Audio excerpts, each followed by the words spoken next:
And welcome. David Levin here, Raising Your Game today. This is Tuesday, so we're talking about the mental game of sports and competition. Fridays are for the rest of our lives. This week, I want to talk about the adrenaline problem. The adrenaline problem. What do I mean by that? Adrenaline, you probably know, is the hormone that gets us feeling hyped up. It's part of our fight or flight system. It increases our heart rate, our blood pressure, our breathing rate. It's what creates the physical symptoms of being nervous. And being nervous is one of the main mental game problems I hear about from athletes at all levels. I play great in practice. On game day, I get nervous. I get stuck in my head. I lose my confidence. My game falls apart. So there are a few things going on in there that need to be separated out. The first is nerves feel like a mental game problem. And in many ways they are. They end up being one. But they're actually a physical problem. It's your body responding to a perceived threat. It's what it's wired to do, and there's very little you can do to keep it from happening. About the best you can do is keep it from becoming a bigger problem than it needs to be, and that's where the mental game comes in. One of the things that happens when we get nervous is that the fact that we're nervous becomes another thing to worry about, right? I'm nervous, I'm jittery, I don't play well like this. This is not going to go well. And then everything we're worried about feels like it becomes more likely, right? It's sort of a doom loop. We get nervous. That makes us worry, which increases the sense of threat, which makes us more nervous and more worrying, and down it goes. So you can learn how to minimize that, to recognize the negative thoughts, the patterns, and interrupt that. That's the cognitive control skill I talk about so much. One of the main things you learn in our sports academy training. And that makes a big difference. But the point is, you can get good at that and still get nervous in big moments because, again, it's a physical process that we have very little control over. A good example of that is me and my fear of heights. I was on a big hike out in Utah recently that reminded me of how powerful that is for me, and there's just so little I can do about it. When I get into a specific situation that has to do with what I'm seeing, like I'm in one spot and looking at something a ways away, there's across an open expanse, it just takes over. But it's also just me, right? No one else in our group had that reaction. It's just my personal wiring. Now, I can do things to minimize the effect it has on me. I can look away, I can breathe, I can remind myself what's happening, the danger I feel isn't real, and that helps, but I don't actually believe I could ever do anything to keep it from happening at all. So that's helpful to remember. If you find yourself getting nervous, don't take it personally. Don't tell yourself that it means you're weak or anything like that. It's just your body doing what it does. It's no different than if you get seasonal allergies, as I also do.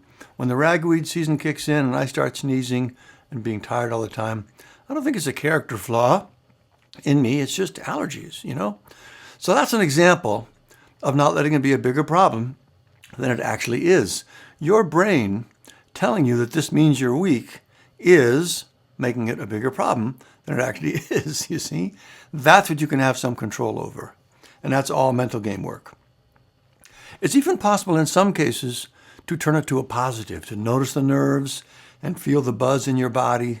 And rather than thinking it's a bad thing, to see it instead as exciting and part of the energy and fun of competition. Just tell yourself a different story about it and use that energy as fuel to take your game higher.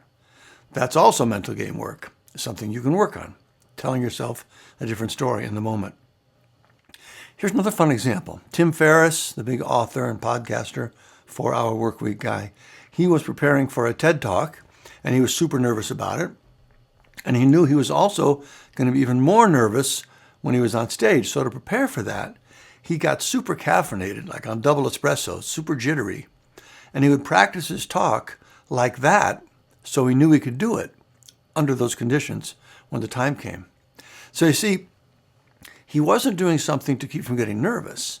Instead, he was going to make it easier to deal with being nervous by taking away one of the arguments he knew his big brain would be making in the moment. You're there, you're freaking out. Your brain is going to say, oh, you can't do this.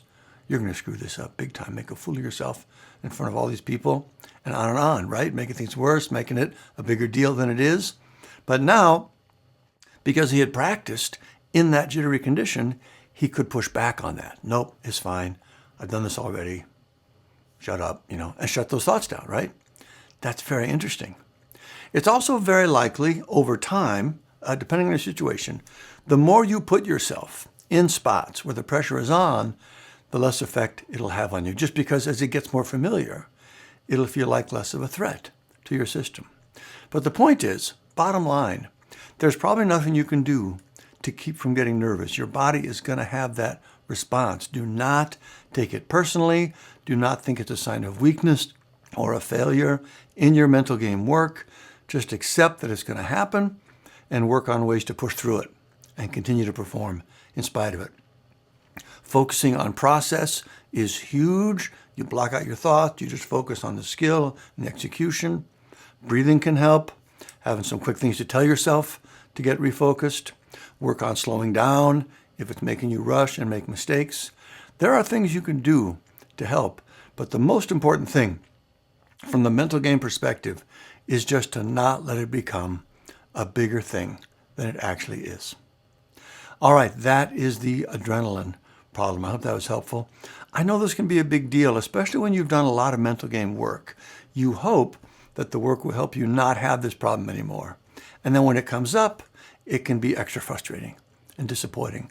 But when you remember that nerves are not inherently a mental game issue, they're a physical response that's built into your wiring, it's easier to not take it personally, to stay positive and find other ways to deal with it.